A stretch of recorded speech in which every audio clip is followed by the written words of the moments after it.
Hello, hello. I'll give everyone a moment to connect to audio here. Hello and welcome to the Brooklyn Rail's 1300th New Social Environment. I'm Joshua, a programs associate here at the Rail, and I have the pleasure and privilege of being your MC today for a conversation featuring Liz Collins and Lynne Cooke. And now I'll introduce today's guest and host. Liz Collins is an artist based in New York City, known for pushing the boundaries of art and design in innovative and experimental work in fabric, yarn, and other materials and techniques associated with textile media. Collins frequently explores the dichotomy of structure and entropy, qualities inherent to textile that speak to the fissures present in broader architectural, political, and social structures. Collins' work has recently been on view in the 60th Venice Biennale, Foreigners Everywhere, curated by Adriano Pedrosa, and in Woven Histories, Textiles and Modern Abstraction, curated by Lynne Cooke. Our host today, Lynne Cooke, is a curator and writer living in New York. She has held positions at Dia Art Foundation, Museo Reina Sofia in Madrid, and the National Gallery of Art in Washington, D.C. In 1991, she co-curated the Carnegie International. In 1996, she helmed the Sydney Biennale. Her most recent shows include Outliers in American Vanguard Art in 2018 and Woven Histories, Textiles and Modern Abstraction in 2023. Cooke has published extensively on modern and contemporary artists, and we are so lucky to have her as host today. And with that, I'll go ahead and pass it over to you, Lynne. Thank you, Joshua. I just want to begin by thanking Chloe Staggerman, Magali, and yourself for this superb behind-the-scenes help, and Liz, particularly for your preparation of these materials for the talk, which I'm very much looking forward to beginning. So I wanted to begin by saying that these last couple of years have been a moment of great visibility and acclaim for you, Liz. As Joshua mentioned, there's been a sequence of shows, Woven Histories, Textiles and Modern Abstraction, which began in Los Angeles in 2023, and which contextualized your work historically in relation to the pioneering women artists of the early 20th century, including the Bauhaus masters, Annie Albers and Günter Sturzel, Sonia Delaunay, and others. And it also situated your work in relation to your peers working today as part of what I think of as an efflorescence in contemporary art making that references textiles either literally as material or the technologies of textiles and related subjects of labor, environmental depredation, gender issues, and cultural legacy. So the second show, as Joshua mentioned, was Foreigners Everywhere at the Venice Biennale in 2024. If we could just go back for a moment, Joshua, in which you were really a standout contributor with this extraordinary pair of Rainbow Mountain textiles made to your specifications in Tilburg on a very singular loom. And then the third show is Motherlode, which is a mid-career retrospective, which is currently on view at RISD and will be staying on view, I think, through early February. So in this moment of high visibility, Liz, I wanted to use Motherlode as a kind of armature for our discussion. So to walk through many of the principal galleries and look at the thematics and the exhibits on view as a way of engaging with a wide range of contributions you've made to fashion, to fine art, to textile design, and to craft. And I wanted to start with the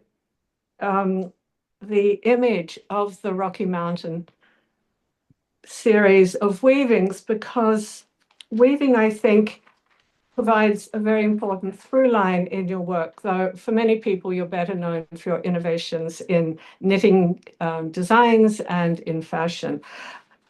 As a child, you wanted to be an artist, and when it came to applying to college, you applied to only one school, RISD, for undergraduate.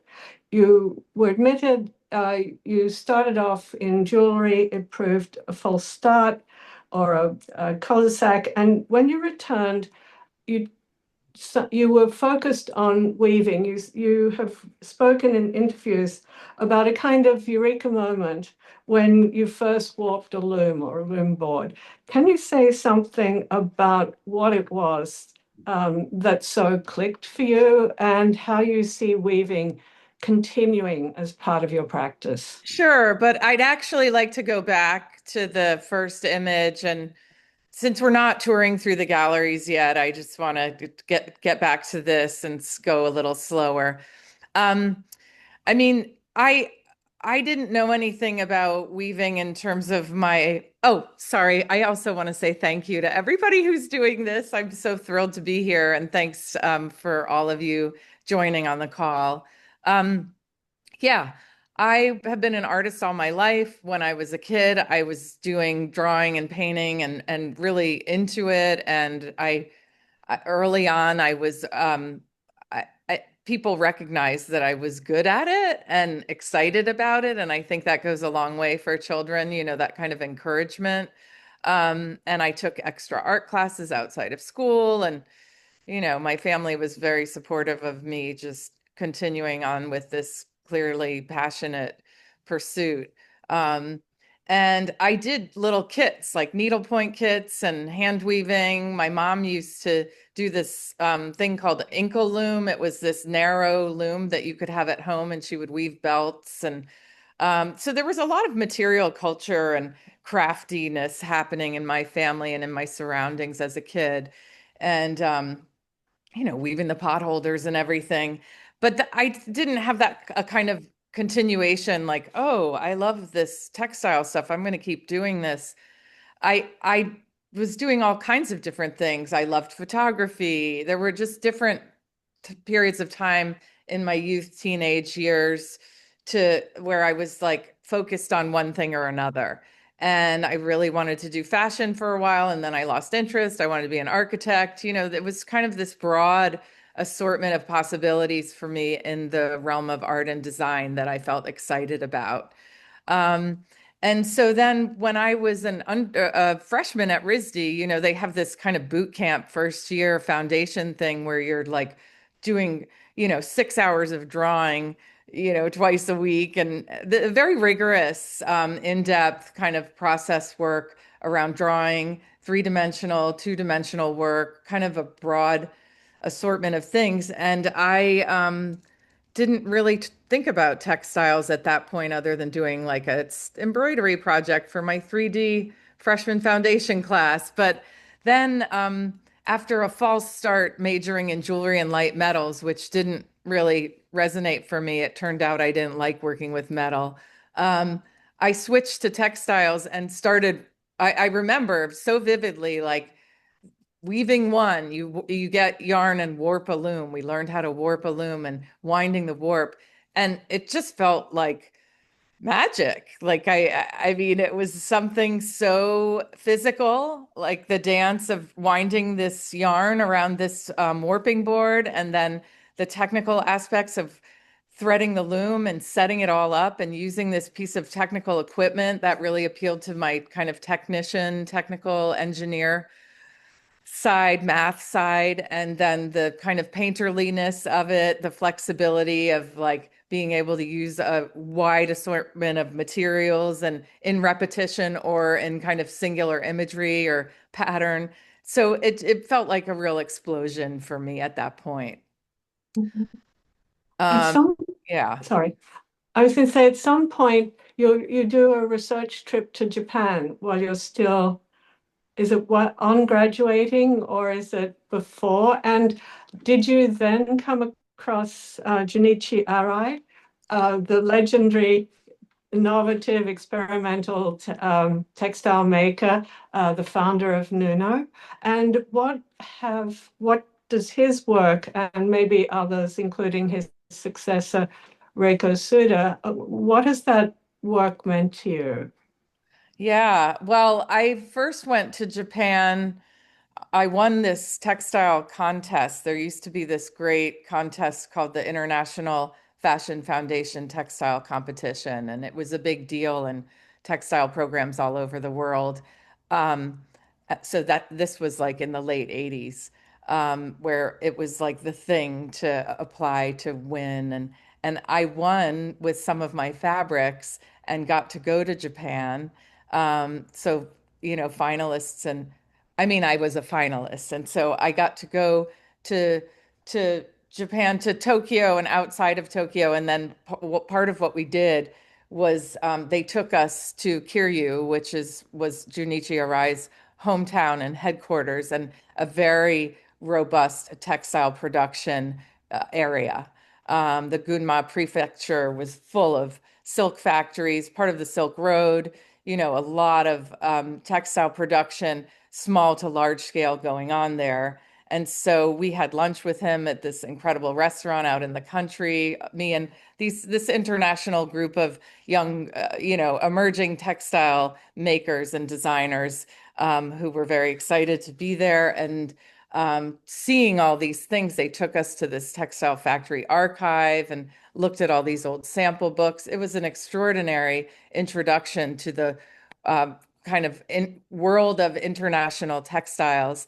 And I had already known some about his work because he and Jack Leonard Larson were really considered deities in my textile program at RISD. And the chair, Maria Tolokis, was friends with Junichi Arai and Jack Leonard Larson. And I had come up following fashion. And by the time I was 14, I was already totally obsessed with fashion and looking at W Magazine in the library, and knew all the designers. And the Japanese designers really offered me some kind of possibility that was beyond anything I could have ever imagined. And when I learned that Junichi Arai was behind a lot of the inventive and innovative textiles that Issey Miyake was using, I started to understand kind of, oh, this is the role of the textile designer in collaboration with a fashion designer. You don't have to do both. And that you could, like a textile designer, could really drive a fashion collection through the creation of these singular fabric constructions and treatments and all of that. So, it was really that Miyake, Rei Kawakubo, Kanzai Yamamoto, all of these Japanese designers were so exciting to me. Along with the French ones like Jean-Paul Gaultier and, Christian Lacroix. There were so many. I mean, the fashion was like really exciting. And even things like the pop brand Fiorucci, when I was a teenager, that was something also exciting. In your graduate years at RISD, knitting starts to come to the fore in the making and design of fabrics, and then in the fashion that you make. And how did that transition happen? And what was the excitement around the knitting machine, the personalized automated knitting machine? Yeah. Yeah. Well, when I graduated from the undergrad program, I was obsessed with hand weaving, but I also really wanted to do fashion. And I couldn't figure out how to marry those two things in a way that allowed me to create some kind of viable entrepreneurial pursuit, which is what I wanted to do. I wanted to do my own thing and make my own product and sell it. I've always been an entrepreneur. Like, how can I make what I love and have a livelihood doing that? And I'm lucky that my family was like, we believe in you. Let's, like they weren't trying to convince me to get some other job. But I found the weaving and fashion kind of discordant. It didn't work for me. And I had started hand knitting. A friend who I lived with after undergrad in New York taught me how to hand knit.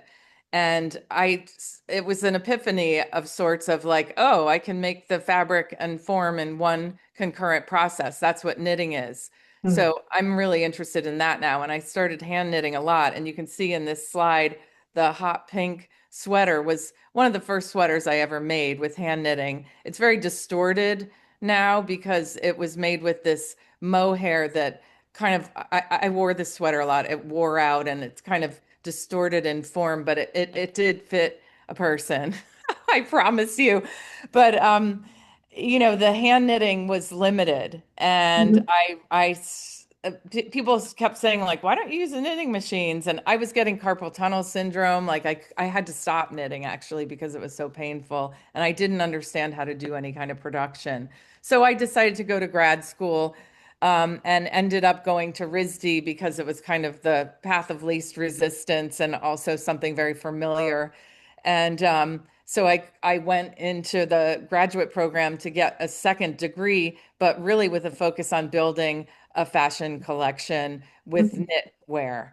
And I didn't know where that would lead. I didn't know that, on the heels of me graduating, I would start showing in New York Fashion Week, and that I would get some really exciting media attention and stylist kind of commercial attention. And, the right people were looking at the work, so to speak, and putting it in magazines and on celebrities. And people were really seeing this new kind of knitwear that they had never seen before in what I was doing, because I was breaking a lot of rules, using this analog equipment to do things that were pretty sophisticated and unusual, like forcing other materials onto the knit fabrics, like the piece you can see that's black in this slide, that's leather strips. It's like a shingles of leather strips, and underneath that is a knit core that the strips are attached to.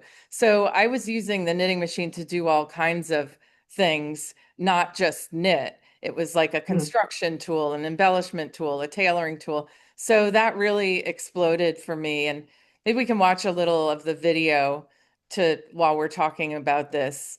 So you can see these are different runway shows that were happening during that era of like 1999 to 2003. And on the right, you can see a different kind of environment than standard runway shows. This is at the RISD Museum. This was my thesis collection. So this was before I had any kind of professional models or any of those production kind of resources happening for me. But I really wanted to do this show as a way to present my thesis work. And the museum, really wonderful director at the time, Hope Alswang, and then James Hall, her associate, were very excited about having me do this runway show in there. So that was really like the launching moment.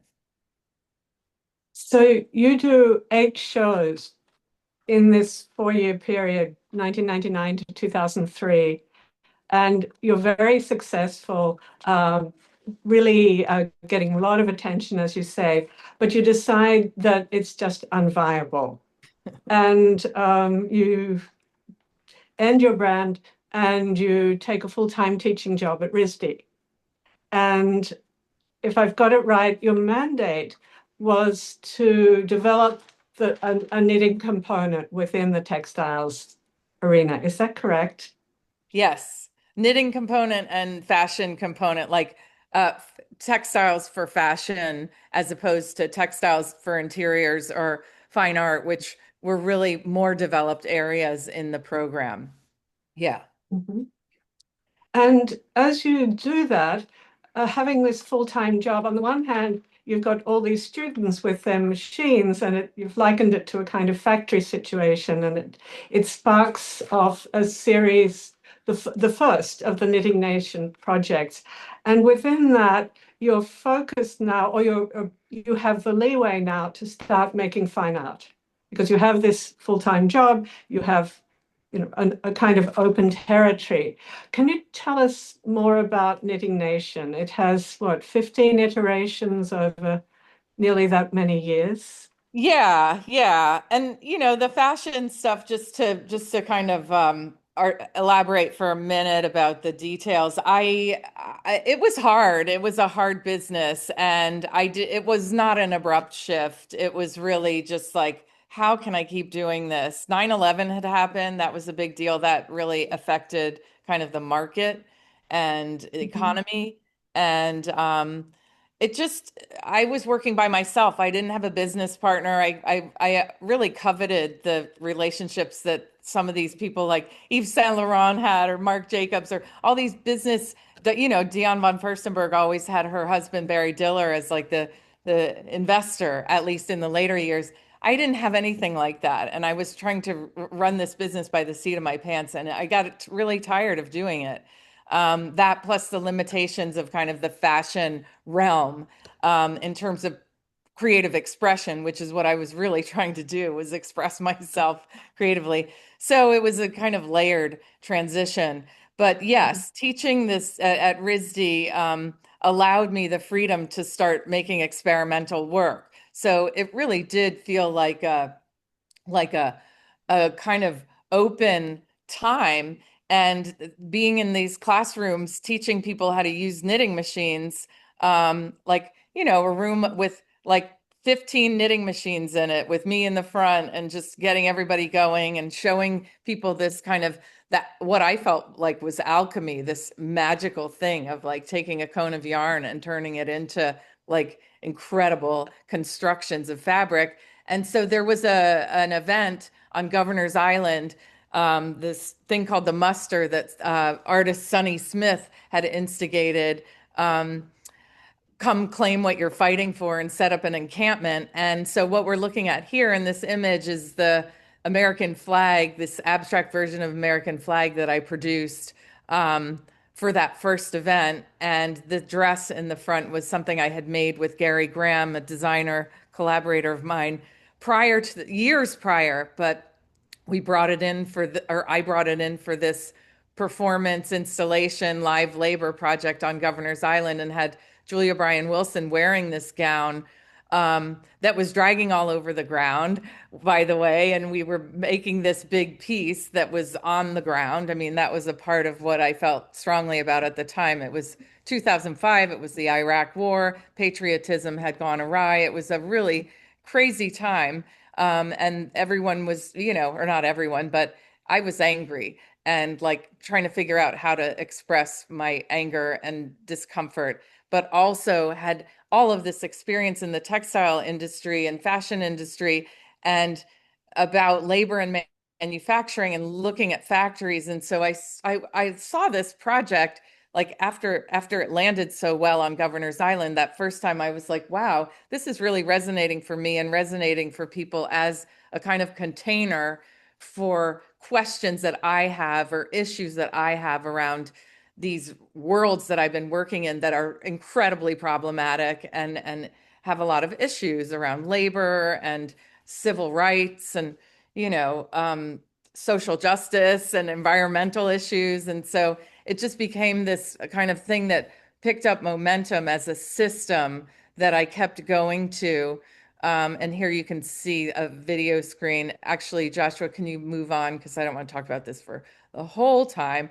But then I used this system of the manually operated knitting machines, the uniform knitters, the live labor, and kind of went with that as a fixed kind of elements, and then kept expanding upon it like that. And this video, you probably have to speed it up a little bit. So this video, okay. So this shows some footage from the different iterations of this project.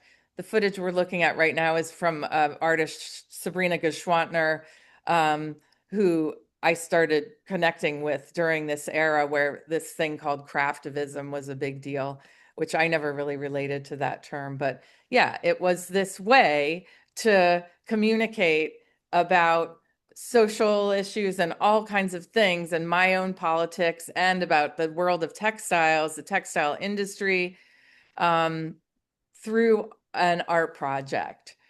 There's Julia and me walking on the flag. I just love that. So yeah, that's a mouthful about Knitting Nation. This was at the ICA Boston. Helen Molesworth curated a show called Dance Draw that was about, you know, bodies making marks in space. I mean, it was a much more complicated, beautiful premise than that. But that was the first time I was given a static indoor space that had high production features. And I could like set the stage and make these kind of factory situations that were part. And yeah, and I did 2 different iterations.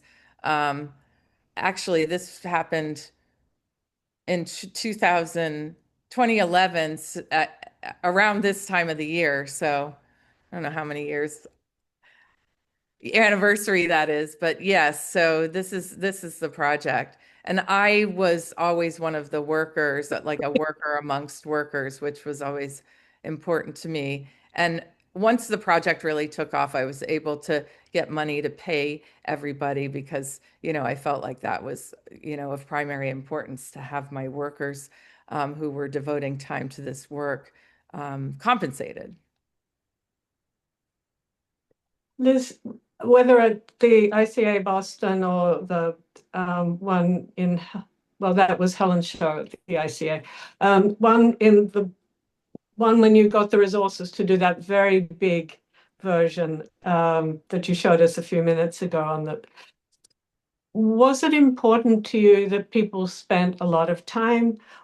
Is it to see this in action? Did the performance last all the hours the museum was open? How did the site and the time and the product versus the process work out in these? Yeah, I mean I really saw them as happenings. Like I was thinking about those, I learned about the kind of the happenings in the 60s and these Mhm, kind of cacophonous events where there was like sound and movement and visuals and just like a lot of activity on multiple levels that people could experience. And so I really saw them as something that people would kind of pass through and just watch for a minute and kind of a minute or an hour, It was more like this mhm, durational project that people could really experience in passing for as long as they wanted as a spectacle. I mean, I really was coming off of this work of or practice of producing fashion shows. And so mhm, to mhm, stage these big productions felt like the natural thing I wanted to keep doing because I loved mhm, that kind of multifaceted production that, many people can produce something that one person could never produce. And mhm, for a while, it was the process and showing the process and laying bare the labor and the physicality of it and the dance that humans do with machines to make things. And I didn't care about what was after except for the photographs. I mean, I really was doing it like fashion, like it's just the pictures that are important. But then mhm, when I did the pride flag, I started realizing that I was also making an object. And mhm, so that started to kind of make me think about, you know, it's not just this event that's happening that is for one day. It's actually these objects, these piles of fabric. And for the Tang Museum version of Dance Draw, you saw the images of or video of this thing called accumulation. That was the first time I was able to have like a static installation within the full run of the show, like the whole length of the show from mhm, opening to closing. I had piles of fabric set up with the knitting machines and then activated that installation for one night of the exhibition when the opening mhm, was happening. But otherwise it was so the variables kept changing. Yeah. mhm. And it allowed Um, me kind of that organically to start working and like engage with space. I feel like this was a real catalyst to me doing it's, other installations. Yeah, like developing a mhm. relationship with space that I hadn't I had wanted to, before. mhm. I'm done. Okay. You're breaking up a bit, so I'm not wasn't quite sure when you were talking or not talking, but Oh, sorry. I wanted to move to the next two sections in the exhibit, or two subsequent sections in the exhibition.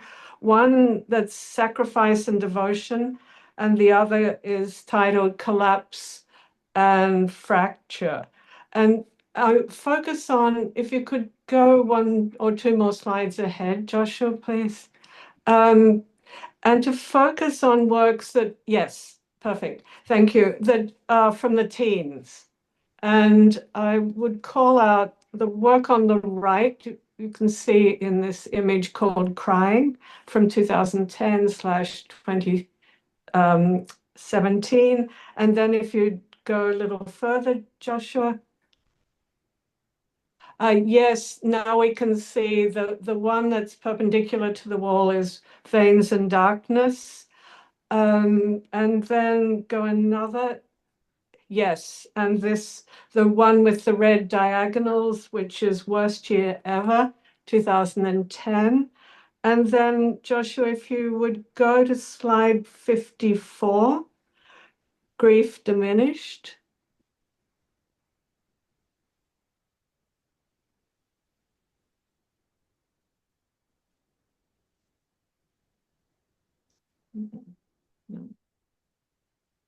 Okay. Well, this is Heartbeat, which we'll do just as well. From 2019, and then go to 59, which is Euphoria, which is in the exhibition, but we don't have a particularly, yes, thank you. And so, Liz, I wanted to take these, which are more or less across a decade, all of which talk about, strong emotional moments, let's say, or strong emotional states and conditions.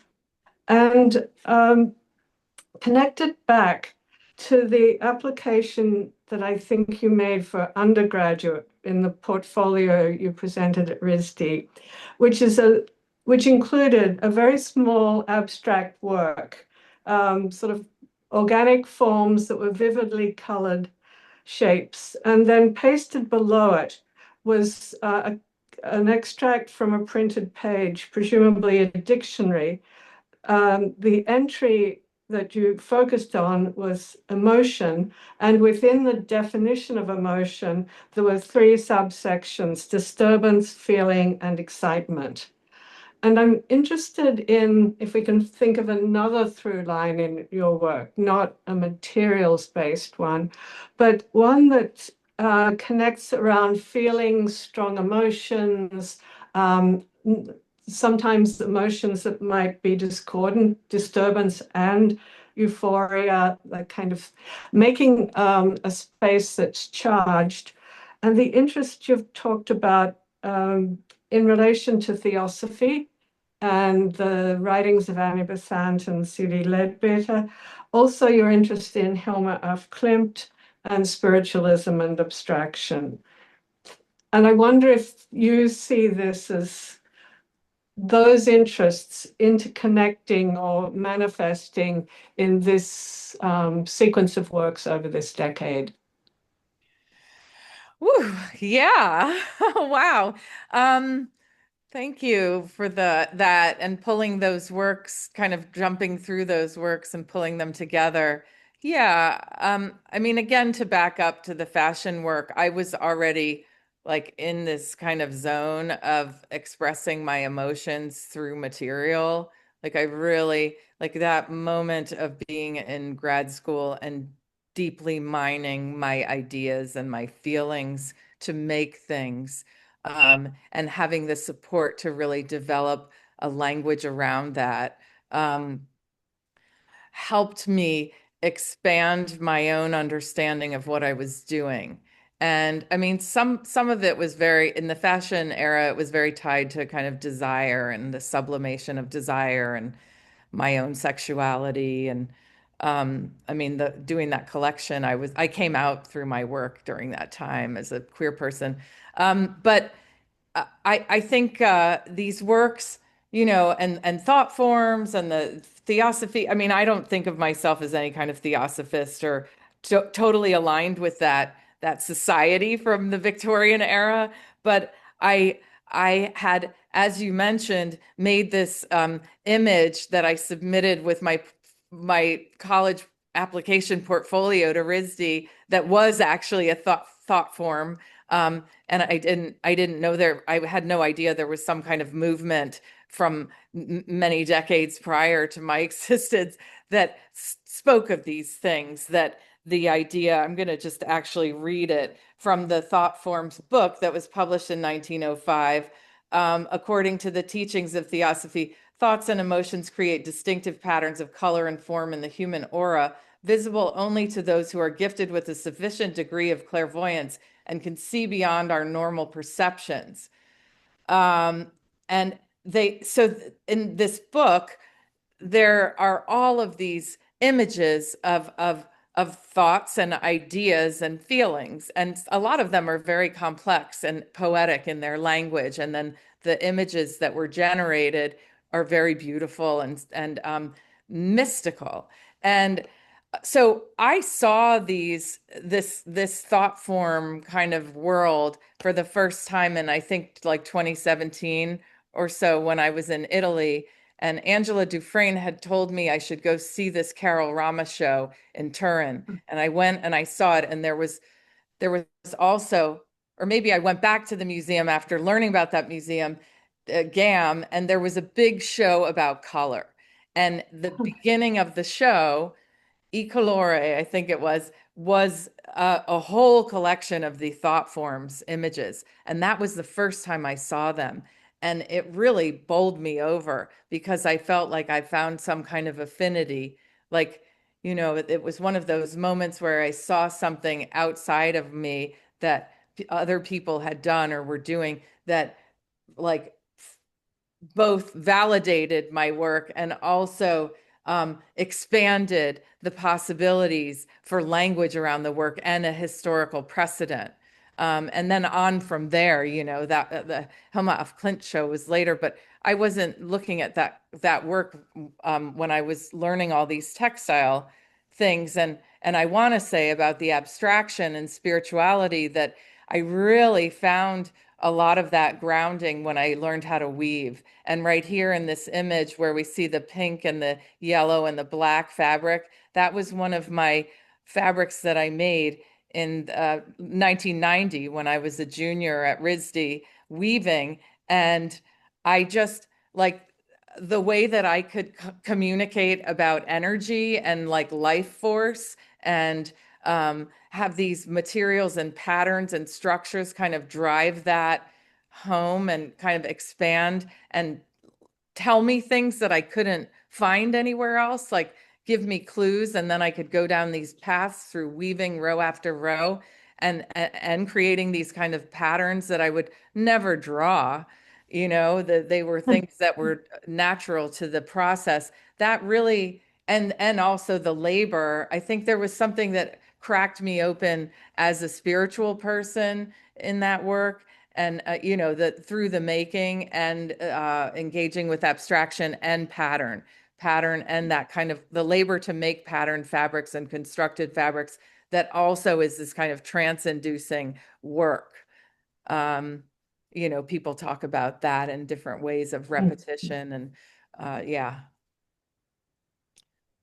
But should I keep going, or do you want to? Yes, just a little more about, I mean, there aren't many works I can think of that would be titled something like Crying or Worst Year Ever Yeah. or Euphoria. I mean, they're very out there in a way. Out there, like no holds barred. Like this is yes. Well, again, going back to this fashion foundation of like figuring out ways to wear my heart on my sleeve that were both cheeky but very earnest and visceral, because that's what it really helped me do. And I made a joke of it because it was clothing. I was like, yeah, it's like I'm wearing the inside on the outside. I'm making I was working with images of anatomy and the idea of like, what if you turned a human inside out? But it was also an emotionally wrenching time for me, that period. I mentioned I was coming out. I was exploring who I was as a person, trying to figure it out. And it wasn't easy. It wasn't like, oh, yeah, I'm gay. I'm just going to go and date women now. It wasn't like that. It was kind of wrenching and involved, some complicated relationships and my relationship with myself and my identity and the rules I had created for myself as a young person and followed and then decided to break. But, like some of those pieces, like Worst Year Ever and Crying, came from a time, it was very open and exposed and like vulnerable. Like I was getting divorced that year, and it was the hardest era of my life emotionally, and as any artist does, but many don't talk about, I put that energy and those feelings into the work. And I think the difference is like I'm interested in laying bare the life of an emotional human myself, and hopefully that it's relatable to other people at the risk of being like, oh, it's too much, or oh, that makes me uncomfortable. I'm kind of interested in that kind of discomfort, seduction and discomfort, like the coexisting and that kind of duality, or making those connections. Thank you. That's really great. And as one moves into the galleries, the one that follows is Love and Connection, and that will take us back to the Rainbow Mountain series. And here we are.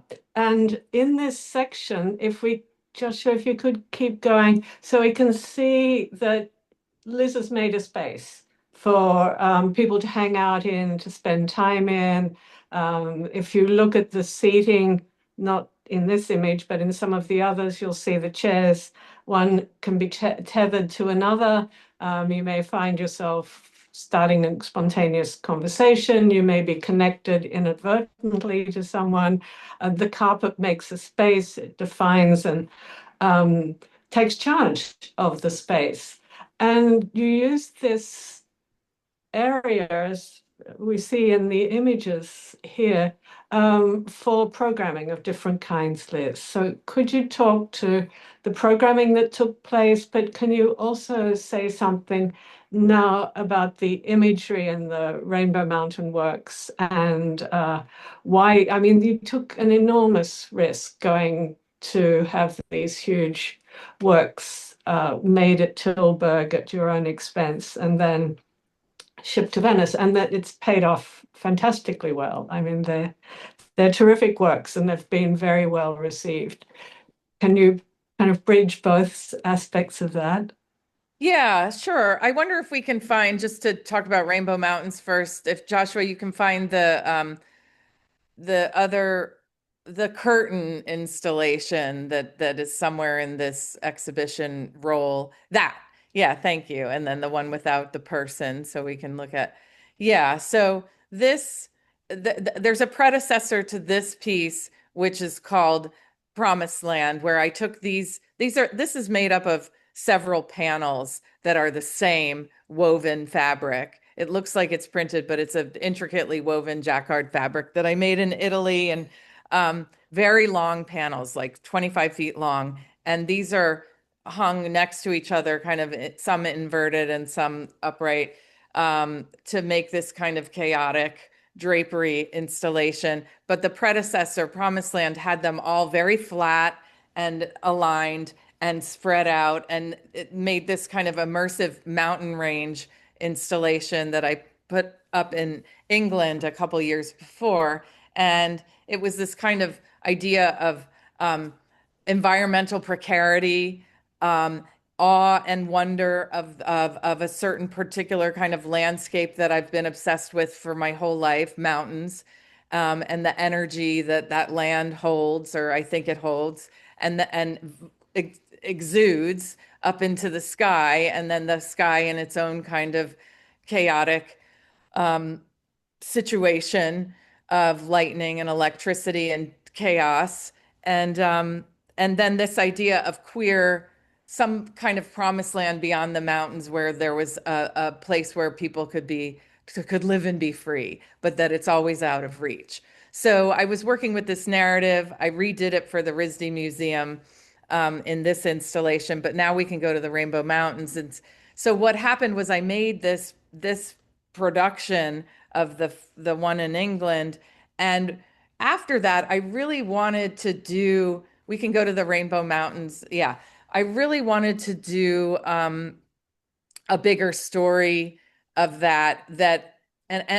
Well, I found out that the textile lab in Tilburg had gotten this new very wide weaving loom. And this lab is an international place where people can produce fabrics And I think everybody on this call has seen some of these in one artist or another. Mika Tajima made some amazing ones that are stretched and were at pace. And, they've produced fabrics for a lot of people. Otobong Nakanga made a huge thing in MoMA recently. So I wanted to make something bigger in one piece instead of having to use industrial textile manufacturing as this tool to make repetition and using repeating elements to make a bigger expanse. I wanted to just make a bigger piece because I've always been interested in kind of the monumentality that's possible with textiles, and I want to keep scaling up. I mean, this in some ways is huge, but not, maybe we could go to the first image from the Biennale. It's not as huge as I still aspire to. But because this loom had this capability to reproduce imagery and photographic imagery so precisely, I started there. I was like, you know what? I'm going to do a mountain range, but this time I'm going to use a real photograph of a mountain range instead of this abstract drawing. And so that's what I did. I found a photo online because none of my photos of mountains were high res enough. I found this sprawling mountain range that happened to be the Grand Tetons, which I didn't find out until later. But I started with that image and then printed that out, and then with colored pencils did this kind of skyscape of like this fantasy condition that of rainbow rivers in the sky, sprawling across the sky, and then this crazy weather wheel that was kind of a sinister symbol for a storm and the rain coming down and like this kind of foreboding storm situation. And then this moon on the left that was like the spirit moon, kind of a tribute to Sonia Delaney's shapes and geometric abstraction. So there was kind of one of my kind of honorific moments in there. So really communicating kind of the same thing at a next level. So that's what happened with that work. And I've since made a print of the original drawing with Powerhouse. You can get one, check those out. But should I segue into the next subject you brought up of the social space and the programming? Yeah. Yes.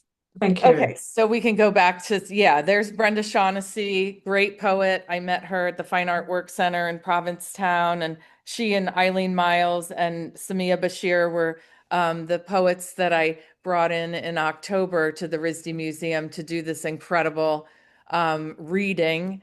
We had this exciting day in Provincetown where we were all there and we were at the beach and my mom and my kid were there and we were all bobbing up and down in the ocean, and it was kind of cloudy and rainy and it was divine. And after that kind of bonding experience of so much joy of being in the ocean, when I was planning the programming for October for the RISD Museum, I really thought, like, I want to bring the magic of that moment and their work, their brilliant poetry into this space. And the space, I didn't plan this space for programming, this big room. I wanted this room to be a real kind of connected to my practice of making installations that could function as social space and could look like a living room. Could you advance so we can see some more of the spaces? I really, I've been doing this for years, like making these spaces where I take on sometimes a difficult room. Like this is at the Tang Museum, in a room that they just were trying to use it as a gallery and it never worked. And so they invited me to do the first of what have now been a long series of installations that are 2 years long each, where I could transform the space into a social space that functioned in a lot of different ways as a space of use, but also as kind of an exciting exhibition space that showed my work and sometimes the work of other people. And so, to do this in the RISD Museum, that big room was a hard one to tackle because it just held so many decades of my work. And so I found it kind of unwieldy. And I really, I mean, worked closely with the exhibition staff and with Kate Irvin, the curator, to kind of crack this nut and make this room into something that actually I think is quite successful as this room divided into conceptual quadrants tied to the thought forms principles, and but also as a kind of continuous space of use and kind of relaxation, and it works. I'm mindful of time. Do we want to go to Woven Histories, Lynn, to have some dialogue about that, or do you want to stay in here? I think there's a sound. Lynn, is my sound working? My sound is working. I wonder if she dropped out. Uh-oh, did we lose Lynne Cooke? Oh, no. I don't see her picture anymore.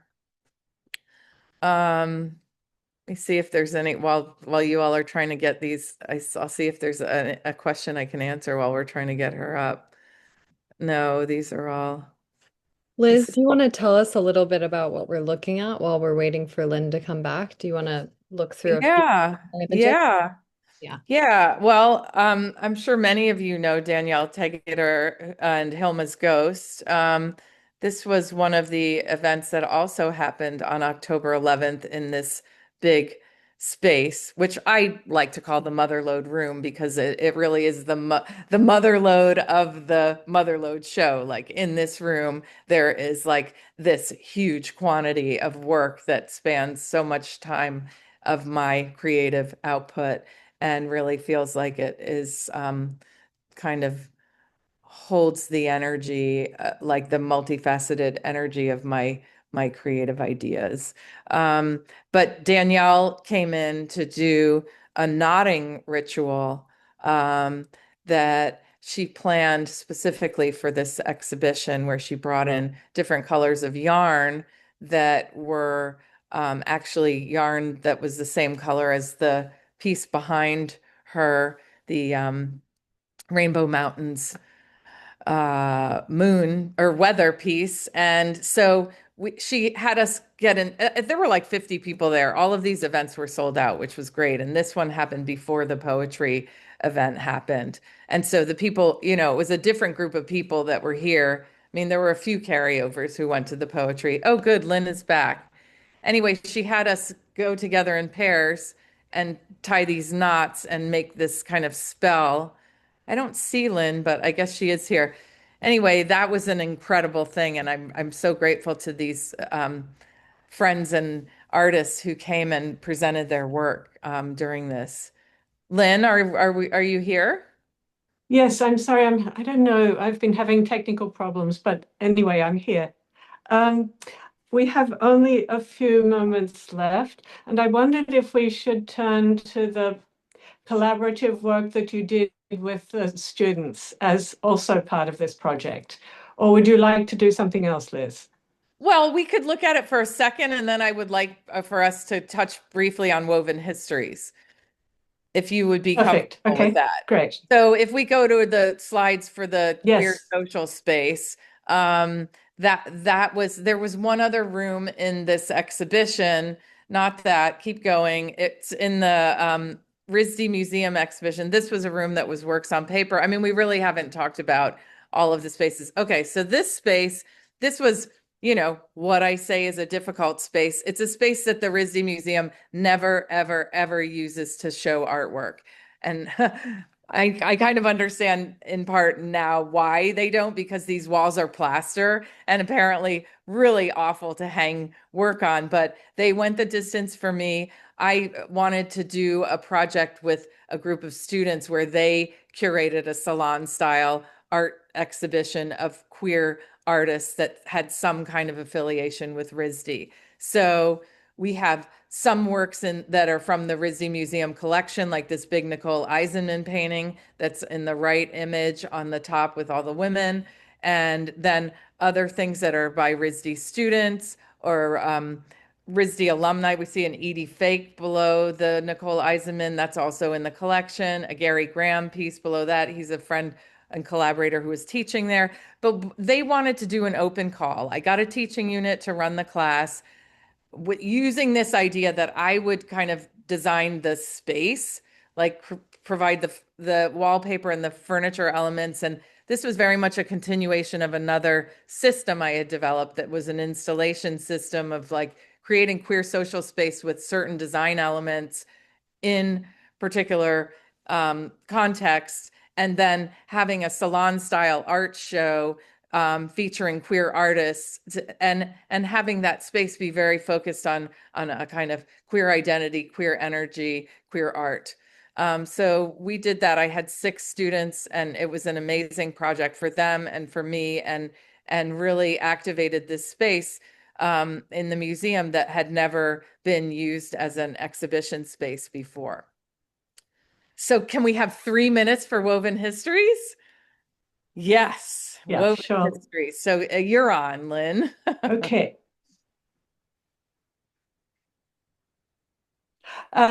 So this exhibition went to 4 venues, and what we'll look at is a mixture of images from MoMA and from Los Angeles, partly to show Liz's work in different contexts.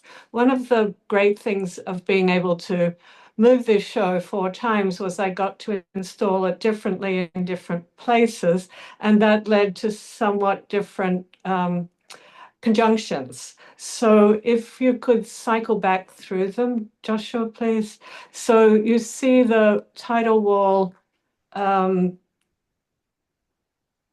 coming up at MoMA, and you see 2 works by Rosemary Trockle, both about textiles. One's a machine knit repeat pattern with the wool symbol on the left, and the second is a large woodcut that's imaging a hand knit and components of a person and maybe a second person. Anyway, the Trockle framed the entryway opposite a Jeffrey Gibson and with Ulrika Mueller. So the conjunction was to emphasize artists working today, that we look at history through the presence of through the present, and it's, for me, it's the practices today that illuminate the past freshly, constantly. So if you could move on. What you see in the next image here, this is at LACMA, where there was a moment in which I put 2 of Liz's works, these swatches on the left, and with 2 very early Trockle works among her first knit works. And Liz's works, as you can see, they're knits, but they incorporate or inlay a grid into them. And so the whole relationship between weaving, which is an orthogonal structure, a warp, a weft intersection at right angles, structures the cloth, but the grid, of course, is one of the great structural elements of modernist abstraction. And I think it's not why Liz was doing this, but I think it speaks to those histories, just as the Trockle, which is a machine knit and therefore doesn't structurally make a grid in the way that the Bauhaus made their patterns, made their designs out of structure. So it's a play, and it's a feminist or a gendered play for me on histories of the grid, which were always masculinist marked. And so here you see a different gallery with Liz's, a different work of Liz's. This is Walking Wounded, and this was part of the muster in 2005. No. Where Sorry. you talked about the Knitting Nations. Sorry, later. No, that piece was another thing Yes, it's that did much some later, years isn't it? later. Yeah. But yeah, it Sorry. was Do you want to talk about what it is? About what that piece is? Well, I don't know. It's 2:00. I think we should, do we need to wrap up? No, then let's just end with this, where you see the pride dress towards the back. And Liz is Yes, thank you. And you've talked about how it's made up of suturing fragments of torn and distressed flags into this evening dress in this collaboration with Gary Graham, which you were going to make garments that represented the seven deadly sins, but I don't think you got through the whole sequence. Is that right? Well, we And kind of did. It was the project we never staged the presentation of the project. Yeah. but Pride had that kind of association to it. But for me, in this constellation of works at LACMA in particular, Pride became another kind of pride. It was an umbrella term for a coalition of identities and subject positions, which were played out and claimed within the space in different ways. The earliest work being Harmony Hammond's floor pieces that were set in front of the pedestal on which the pride dress took place. Yeah, maybe we could go back to that image where the circle, where Harmony's piece. I love that installation with the Anne Hamilton works in the back, and then the Teresa Lancetta pieces, the Harmony Hammond pieces, Diedrich Bracken's, Igshana Adams. I mean, it's such an incredible context, Lynn. And yeah, the show, I mean, that dress, I think it was an important element, but on the other hand, in the MoMA show, not having it there, it was fine too. It's just a different kind of dimension to the exhibition where when you bring in that garment, I think it occupies a particular kind of space related to politics. Obviously. Yes, and I think to the blurring of boundaries, which is so long siloed fashion from the fine art or design and craft, and to the ways in which works of art are kind of continuously, fluidly read through the context in which they're situated, rather than through any intrinsic or stable meaning. I think that's increasingly the way we want to see works of art, and that we find them ever present, ever fertile, if we think through that way. And so seeing your works in relation to these artists who are artists of your generation and some few younger, I think indicates the way in which, how central you were to this project, Liz. That your very multidisciplinary works, nobody else came out of the background you did. And it really speaks to the ways in which it's a very fertile moment, I think. So thank you. Yeah, well, thank you. I mean, it was incredible working with you on this exhibition, having all the conversations we did and looking at art together and getting deeper into textiles. And I love that you were interested in all of the different ways that I've worked and how it all happens. And, it just, I mean, this exhibition did so many things in terms of placing me in the context that I have been needing to be placed in historically forever. And so it's very kind of affirming and grounding and expansive in that way. But also it helped me understand my work and my work in relation to abstraction, specifically making constructed fabrics, and how that has been for centuries a pathway to abstraction that has been present all over the world. I mean, this show's focus is not, ethnographic textiles or, some of the stuff that we saw in abundance, in the Venice Biennale that Adriano Pedrosa put together, coming from, indigenous communities and so on. Incredible works, but just that idea that abstraction naturally comes as a result of a lot of these processes of making. There's so much affinity there, and I'm sure you could say way more about that, but it helped me understand that in my own kind of transition from image making of a certain type into another type that was focused on abstraction and pattern. I mean, what a great conversation. Do we go into questions now? Yes, we I can go guess ahead so, and move yes. into the Q&A here. Thank you so much, Liz and Lynn, for that conversation. We're going to hop right in. Our first question today, Liz, comes from Catherine, who asks, or who writes, for me, your 2D works read as textile paintings. What is your relationship with painting and what is emergent within this interface? Um, well, I have a funny relationship to painting. Thanks for asking that question. And I do know a lot of textile artists who call their work paintings despite it being made in different ways than applying paint. Um, I don't come from a painting, you know, in terms of like the language of painting and my relationship to painting. I didn't get an MFA in painting. I didn't, you know, I've been looking at painters all my life, um, but I felt intimidated by painting, I think, um, because it was so loaded. And I think I found in textiles this other world. I mean, it's not, and I started, you know, the more I've participated in the kind of art realm, art world proper, the more I've felt like there we can't continue to look at textiles just in relation to painting, like in order to understand them.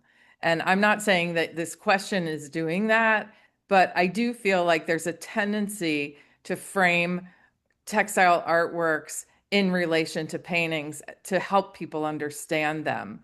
And I disagree with that because I think textiles have all these other elements, like building the image into the surface of the work instead of applying it on top of. Is that painting, but a different methodology?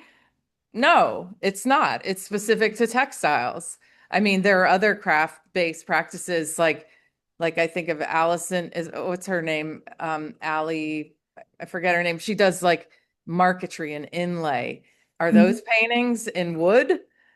You know, there, but that idea of the rectangle and the world inside of the contained space, I'm interested in that. I don't have the language that a lot of my peers have and other scholarly people to talk about painting in the ways that help me understand it in relation to what I do.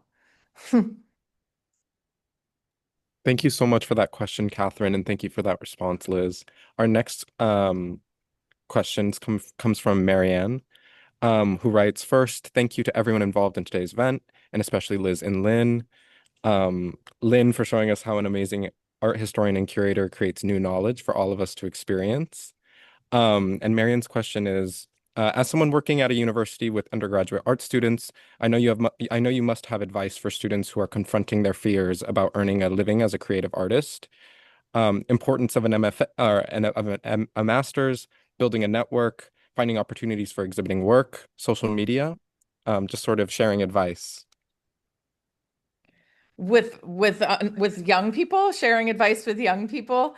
I mean, I think well, it's a lot to put on oneself to assume that you're going to graduate and just have a big career as an artist. I mean, I'm a very pragmatic person. I waited tables while I was doing my fashion collection. You know, I would be at these like CFDA events with a bunch of celebrities, and then I would go to my restaurant job. You know, it's like you do whatever you have to do in order to make the work, but maybe sometimes putting pressure on the work to succeed in whatever weird art market is happening is a lot to add on top of the pressure of already finding space to make the work and time to make the work. I think life is hopefully long. I guess a piece of advice would be like any urgency you feel as a young person, great, but I think, and it might not even be something that young people can hear. I didn't hear some of the advice I got when I was young, that I thought of later, and it rang true. Like, it's not all going to happen overnight. It's like a long game, you know? I mean, if you have the benefit, the privilege of living for a long time, or the chance to live for a long time, a lot happens, a lot changes. So there's time. I feel like there's time for all of it to unfold. And a lot of times it looks different than what you think it might look like. You want something, but you might get it in a different way. And then you have to adjust, like, oh, I actually am getting what I want, but it looks totally different than I thought it would. There are a few pearls of wisdom. Thank you so much. Our next question comes from Joanna, who writes, Hi, Liz. You mentioned how your work has been getting bigger. Do you think that's a natural progression as an artist? I know a few painters who keep going big, big, and bigger as their success gets bigger. So curious as to how you think about the scale of the work. Yeah. I mean, I think there's an interesting facet to that, in that, like again, with the pragmatism, like financially, like the work gets bigger, then it costs more to make. And so the work gets bigger, you're more visible, but it doesn't mean there's more money coming in. So there are challenges inherent in that scaling up. And I'm facing that. Like, I want to make more of those tapestries, but until I find funding to do it, I can't. So I generated this whole new idea and whole new possibility that could crack open a huge body of work that I really could expand upon. But it's going to take me years, because it's like $1,000 a day to make work at that place.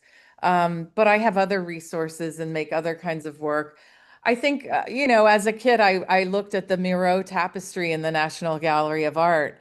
You can see that in the book, Motherlode book, in one of the essays. That tapestry is cited as a reference point. Like, I grew up looking at these monumental textiles, and it lodged in the back of my brain, just like a lot of other things, like Janine Antoni's Slumber, and, a lot of seminal artworks that I saw when I was young. I think they've been there all along, kind of waiting for me to make the giant architectural tapestry that spans 3 floors, things like that, or the three-dimensional kind of suspended thing. I have done some of that kind of work. It's just not as visible because it's corporate space, which I actually like working in because of the scale and the relationship to the cold, hard architecture with the soft materials. But I would like to scale up. I want bigger walls. I want bigger works, but it takes a lot of money and time. I have the work. I actually have huge, I have a lot of fabrics that I have not turned into artworks yet that are ready to go, but it's just a matter of, time, space, opportunity. So I think I've always been interested in large scale. Concurrent with the large scale, I'm always doing these tiny needle points that are like portable, handheld, analog. And that's a way for me to have my hand in the work every day, my hand in material every day. So it's either drawing or needlepoint that I have as ongoing practices, small scale, alongside of this big work made by machines and workshops. Thank you so much for that question, Joanna. Our next question comes from Charlotte, and Charlotte writes, I keep thinking about the tension necessary in weaving to hold threads taut and yet the softness of the fabric. Lynne mentioned the grid as modernist, but textile plays with that rigidity. So I'm wondering for both of you about how you think of the grid of the loom or the tension between knitting/crocheting needles as a constraint, a conceptual foil, and whether in the act it's ever funny or ironic for you to notice that. Lynne, do you want to answer? I it's often said that constraints are opportunities. And I think that the requirements of each technology is a form of constraint, but it also allows for something that another technology can't do. And the single strand looping interlace of knitting or crocheting allows for a different kind of fabric, one that can be more elasticized, one that can have a semi-transparent property. One can do different things and accommodate different fibers. So I don't think it's a matter of some being more restricted. It's really a matter of what you bring to it.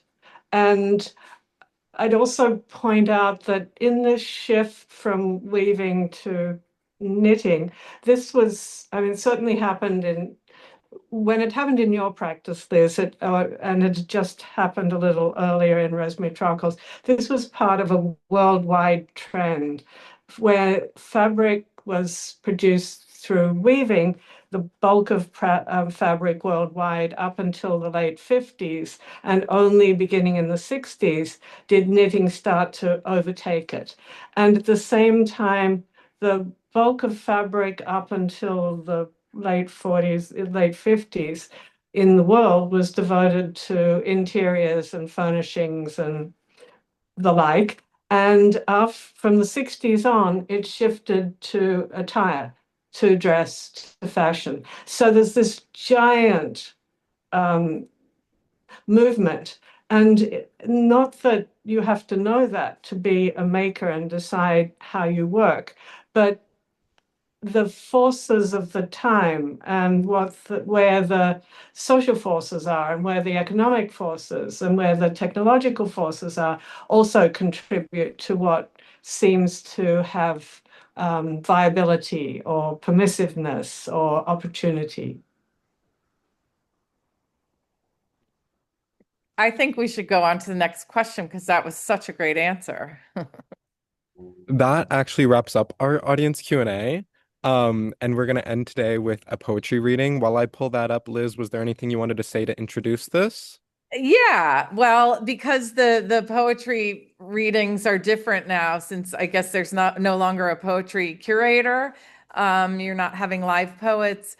I thought I would play, with Eileen's permission, which I got, one of their pieces that they read in the exhibition space on October 11th. I think it's a quite old piece that's a classic that they introduce. So yeah, you can see it's 3 minutes and 14 seconds. Is that too long? Okay, let's let her rip. We were sitting, they were, and they said that they wrote a paper on this poem. So I was like, fucking hell, I have to read the poem. So this one's really old. It's from the 80s. But it's weird, as a, like every artist has the one thing you did that everybody remembers. So this is definitely my hit single, this poem.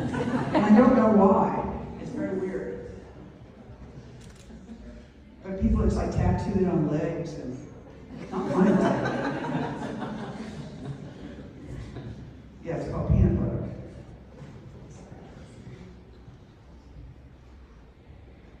I guess this is what, because I don't like reading on my phone, but this is what they're good for. The archive. Okay, peanut butter. I am always hungry and wanting to have sex. That is the fact. If you get right down to it, the new unprocessed peanut butter is no damn good, and you should buy it in a jar, as always, in the largest supermarket you know. And I am an enemy of change, as you know. All the things I embrace as new are in fact old things re-released. Swimming, wah, wah.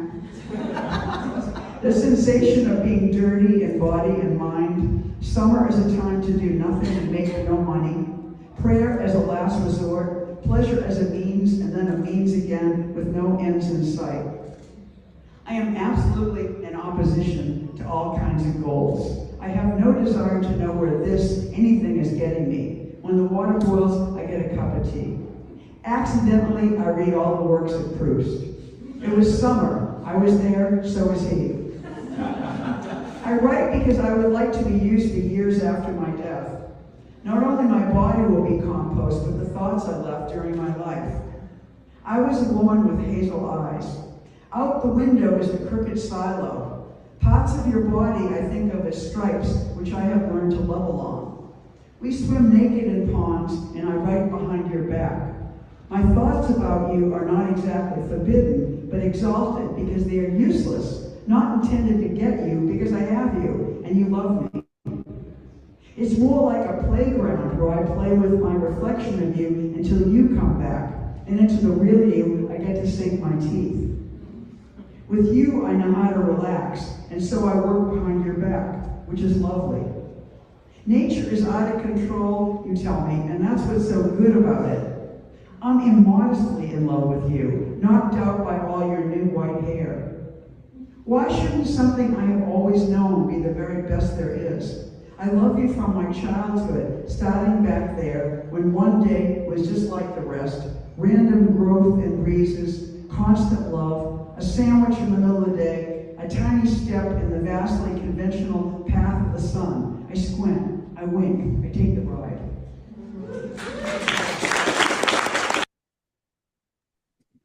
Fun. Thank you so, so much, Liz, for sharing that with us and inviting us into that magical event. Thank you again, Lynn and Liz, for such an amazing conversation. Thank you, Julia from the RISD Museum, for their support in preparing for today's event. We'd also like to thank the Terra Foundation for American Art and Tiger Foundation for sponsoring our NSE program and making these daily conversations possible, and for their support of our growing archive, which you can view on the Rail's YouTube channel. The Rail has been free and independent for 25 years, and we're raising $200,000 before the end of the year. A donation directly supports our writers, production staff, and operations. You can support our winter campaign through the link in the chat. The NSE will be taking a break for the month of December. Thank you for your continued support this season, and take care, everybody. And now you can turn on your microphone and say hello and goodbye as you leave. Thank you for joining us today, and we'll see you on January 6th for more conversations. Thank you so much. Such a fantastic Thank conversation, you. and happy Thank 13th you. anniversary. Thank you, everybody. Yeah. Thank you so much, Lynn and Liz. Thank you. That was Thank amazing. you. Thank you, Liz. Thank you. Thank you. Thank you, Chloe and Magli and Josh. Wow. Bye, everyone.